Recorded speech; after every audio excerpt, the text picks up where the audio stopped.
тоқтатыңыздар ана видеоны. Удалитіңіздер, қарамаңыздар вообще. Мен өзім жүрегім ауырады оны көріп. Қасқыр емес қазағым, білесіздер 2-3 күннен бері Хан есімді асабаның өзінің әйелі Алмамен жыныстық қатынасқа түсіп жатқаны, жалпы айтқанда сексуалдық сипаттағы видеосы әлеуметтік желілерде тарап кетті.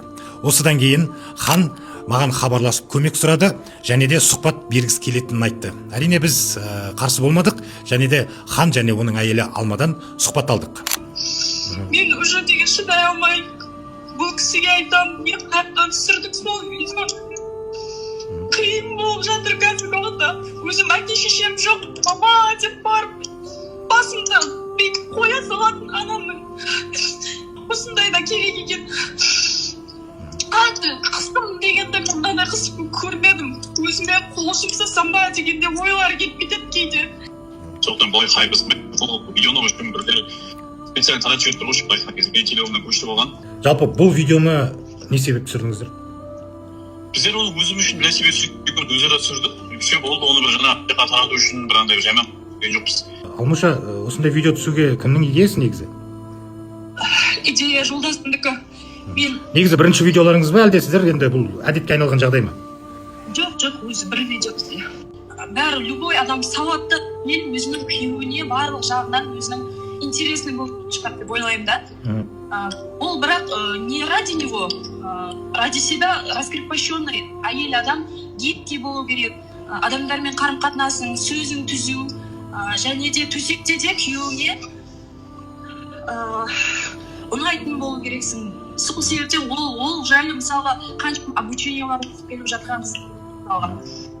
Барлық адам ондай затпен, ондай іспен айналыспайтын сияқты, өздерін андай қылып ұстайды, періште сияқты ұстап бізге тиісіп жатқан. Әртүрлі видео жасап, жаңағыдай контент жасап, өздеріне биледі. Просмотр жинап, Хан мен Алмаша бүйтсін деген әңгімелер шетелді өшіп. Елден кетсін деп жатқанда сөздер бар, соншалықты біз мен ойлаймын, адам өлтірген жоқпыз ғой деп. Елден көшіп кеткен ол өте ауыр, өте қате дүние деп ойлаймын.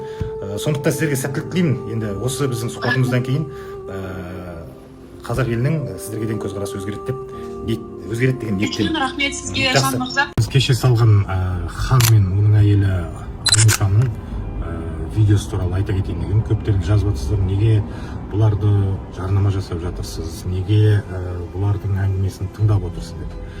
Мен айтқым келетіні, ешкімнің басына бермесін бұндай жағдайды. Және де Хан деп жатыр, ол да қазақтың бір баласы.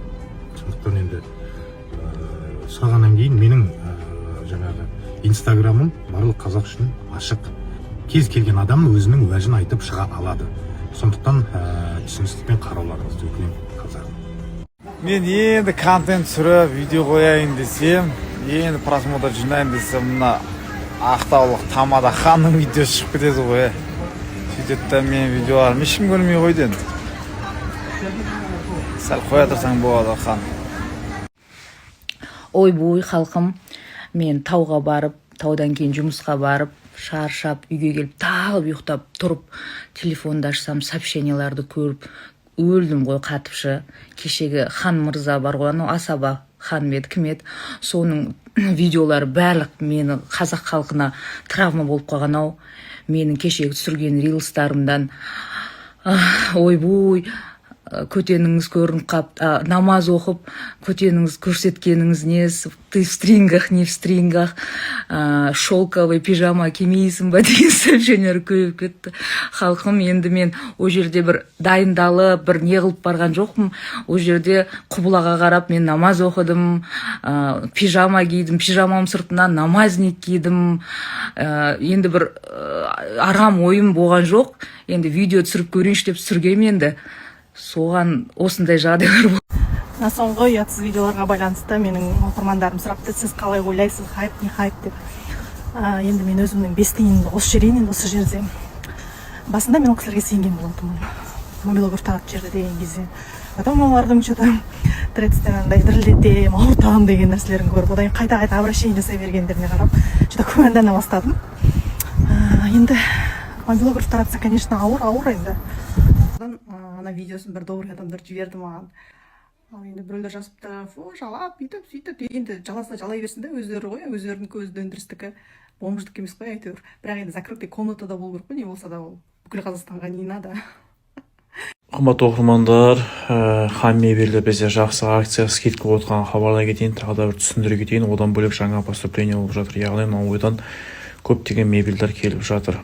Гүлхан, Нұрхан, Есімхан, Асылхан, жалпы хан есімді жалғауы бар қонақтарға, клиенттарға минус 20% скидка. Одан бөлек шторы, палас, кілем, люстра тегін беріп жатыр. Яғни сол жерге сауда жасасаңыздар, сол заттарды өзіңіз таңдайсыздар, ұнаған аласыздар. Смело барып алып үлгеріңіздер. Парақша төменде сол жаққа өтсеңіздер, барлығы түсіндірілген және де заманауи үлгіде жасалған мебельдер сіздерді күтіп жатыр. Қош келесіздер баршаңызда.